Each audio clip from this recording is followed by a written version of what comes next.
एक राजा का बदला। ये कहानी है मराठाओं के उस प्रतिशोध की जिसने इतिहास का रुख बदल दिया। चलिए आज इस कहानी में उतरते हैं।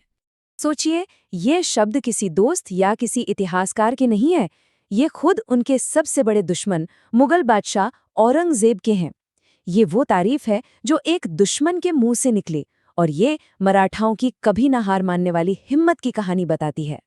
तो इस कहानी की जड़ में है एक बेहद क्रूर घटना।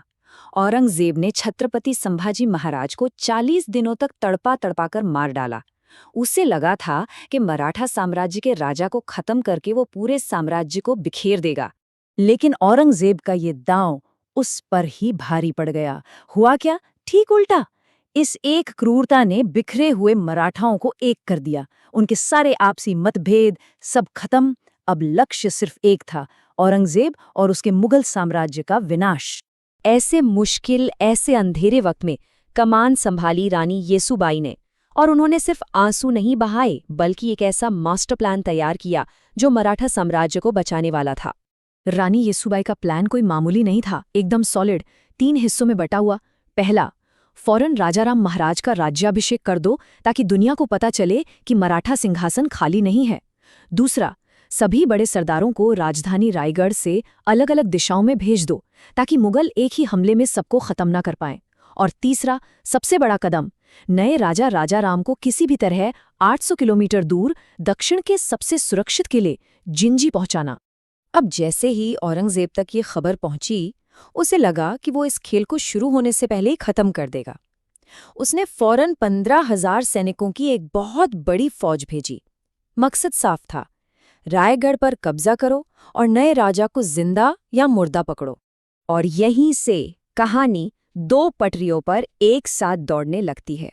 पहली पटरी पर है नए राजा की जान बचाने की एक लंबी और खतरनाक भाग दौड़। ये कोई 1-2 दिन का सफर नहीं था, नहीं, हम बात कर रहे हैं 8 महीनों की। मार्च 1689 में जो सफर शुरू हुआ वो नवंबर में जाकर खत्म हुआ। सोचिए, 8 महीने तक मराठा राजा दुश्मनों के बीच से लगातार अपनी जान बचाते हुए भाग रहे थे। ये सिर्फ भागना नहीं था, ये तो दिमाग का खेल था, एक जबरदस्त कैट एंड माउस गेम। कभी व्यापारी बनकर तो कभी साधु बनकर, घोड़ों को छोड़कर पैदल चलना शुरू कर दिया। और सबसे बड़ी चाल, एक नकली शाही ग्रुप बनाया गया जो मुगलों को गलत रास्ते पर भटकाता रहा। और फिर एक लम्हा ऐसा आया जब लगा कि बस खेल खत्म। महीनों की भाग दौड़ के बाद एक मुगल सेनापति ने एक शाही मराठा टुकड़ी को घेर लिया। क्या राजा पकड़े गए? क्या सारी मेहनत बेकार हो गई? लेकिन नहीं, ये मराठों की नहीं बल्कि मुगल अहंकार की हार थी। जिसे पकड़ा गया था वो तो बस एक धोखा था, एक डिकॉय पार्टी। असली राजा राजाराम तो वहां थे ही नहीं। कुछ बहादुरों ने अपनी जान देकर अपने राजा को बचा लिया था। क्या कमाल की रणनीति थी। तो ये तो थी एक कहानी। अब आते हैं दूसरी पटरी पर। जिस वक्त राजा राजाराम अपनी जान बचा रहे थे, उस वक्त मराठा सरदार चुप नहीं बैठे थे। वो मुगलों पर ऐसा पलटवार कर रहे थे जिसकी किसी ने कल्पना भी नहीं की थी। मुकाबला बराबरी का नहीं था। एक तरफ मुगलों की विशाल सेना और दूसरी तरफ मराठों की बिजली जैसी फुर्ती और गुरिल्ला युद्ध की कला। संताजी और धनाजी जैसे सेनापतियों ने मुगलों की नाक में दम कर दिया था। वो अचानक हमला करते और गायब हो जाते, जिससे मुगल सेना में खौफ बैठ गया। और इस दुस्साहस की सबसे बड़ी मिसाल सिर्फ 2000 मराठा, और निशाना कौन? खुद बादशाह औरंगजेब। जी हाँ, उन्होंने सीधे औरंगजेब के पर्सनल कैंप पर धावा बोल दिया। जरा सोचिए उस रात के बारे में। अचानक मराठे औरंगजेब के कैंप में घुस आते हैं। सेनापति संताजी खुद औरंगजेब के सामने जा खड़े होते हैं। उस दौर के सबसे ताकतवर बादशाह को अपनी जान बचाकर भागना पड़ता है। मराठा उसका शाही तंबू जला देते हैं और उसकी शान के प्रतीक सोने के कलशों को उखाड़कर ले जाते हैं। ये सिर्फ एक हमला नहीं था, ये औरंगजेब का सरेआम अपमान था। तो जब राजा राजाराम जिंजी में महफूज हो गए, तब मराठाओं का फोकस बदला। अब लड़ाई सिर्फ बचने की नहीं थी, अब बारी थी बदला लेने की। और निशाना था एक खास आदमी।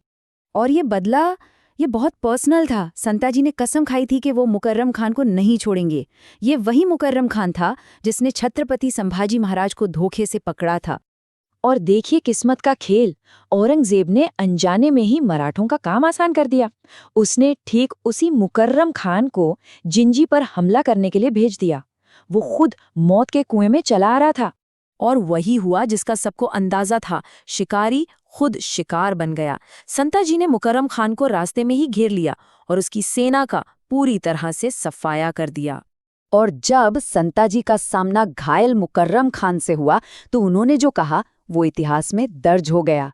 उन्होंने कहा, महाराज को 40 दिन तड़पाया गया था, आज तू भी वही दर्द महसूस करेगा। अगर बच सकता है तो खुद को बचा ले। कहते हैं मुकर्रम खान उन जख्मों से कभी उबर नहीं पाया और तड़प तड़प कर मर गया। छत्रपति संभाजी महाराज का बदला अब पूरा हो चुका था।